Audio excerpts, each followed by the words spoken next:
जागतिक महिला दिनाचे औचित्य साधून नांदेडच्या नायगाव तालुक्यातील नरसी येथे उत्कर्षणी सन्मान सोहळ्याचे आयोजन करण्यात आले होते। भाजपा महिला मोर्चाच्या वतीने आयोजित या कार्यक्रमात समाजातील विविध क्षेत्रात ठसा उमटवणाऱ्या महिलांचा गौरव करण्यात आलाय।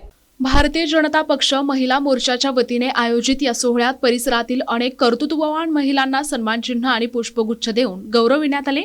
यावेळी मंगाराणी आंबुलगेकर, सुमतीताई व्याहाळकर, मंगलाताई धुळेकर, शीतलताई भालके यांच्यासह अनेक मान्यवर महिलांची प्रमुख उपस्थिती होती।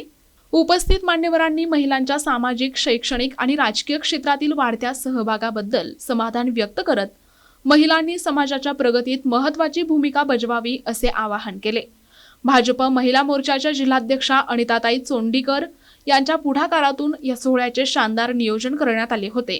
या कार्यक्रमास महिला पदाधिकारी आणि कार्यकर्त्या मोठ्या संख्येने उपस्थित होत्या। प्रत्येक महिलाचा सन्मान सगळ्यात महत्त्वाचं की रोजच सन्मान आपण देणं गरजेचं आहे आणि त्या सन्मानाप्रती आमचं कर्तव्य ठरते की आज महिला दिनाच्या दिवशी या कार्यक्षेत्रात ज्या काही वेगवेगळ्या कार्यक्षेत्रात करणाऱ्या महिला आहेत त्यांचा सन्मान करणं हे अत्यंत महत्त्वाचं आहे, कारण ते आदर्श ठरतील समोरच्या सगळ्या समाजाला। त्याच्यामुळे आज आम्ही त्यांचा सन्मान केला। बाबा ठीक आहे, तुम्ही बाहेर जाऊन पैसे कमवून आणता, म्हणलं घरामध्ये स्वयंपाक कोण करतं? 2000 रुपये महिना। मुलाची शी कोण धुतं? 1000 रुपये महिना। भांडी, कपडे, घर झाडणं, घर पुसणं ह्याला किती पैसे लागतात सांगा? हा बोला, लागतो की नाही पैसा? मग ते तुमचं इन्कम येते, तो नवऱ्याचा पैसा जो वाचतो तो आपलं इन्कम आहे आपल्या कुटुंबातलं। पण आपण बाई सांगायला घाबरते ना, पण आता घाबरू नका, आम्ही तुमच्या पाठीशी आहे। महिला कामगार काम करत होते आणि कामाचा तास खूप म्हणजे 24 घंटे करून घेत होते, पण त्यांना पैसे त्या मोबदल्यात मिळत नव्हतं, कमी पैसे देत होते। मग त्या महिलांकडे आंदोलन निदर्शने करण्यात आलं आणि त्या दिवसापासून 8 मार्चला स्थापन केलेत आणि 8 मार्च हे देश साजरं करते, महिला दिन साजरं करते।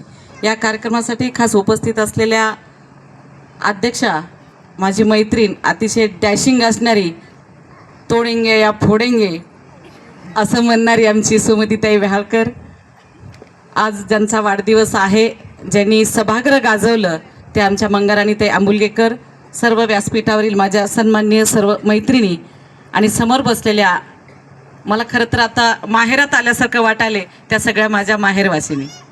कारण गेल्या मागच्या 3-4 वर्षाच्या 5 वर्षाच्या काळामध्ये आपण सगळेजण एकत्र राहिलोय, आलोय, सगळे मला ओळखीचे दिसत आहेत आणि सगळ्यांचे प्रफुल्लित चेहरे बघून मला असा आनंद झालाय की 1-2 लग्न सुटले ते बरं झालं मी आले ते असं वाटायले। प्रतिनिधी हनुमंत चंदनकर, NTV न्यूज मराठी, नायगाव, नांदेड।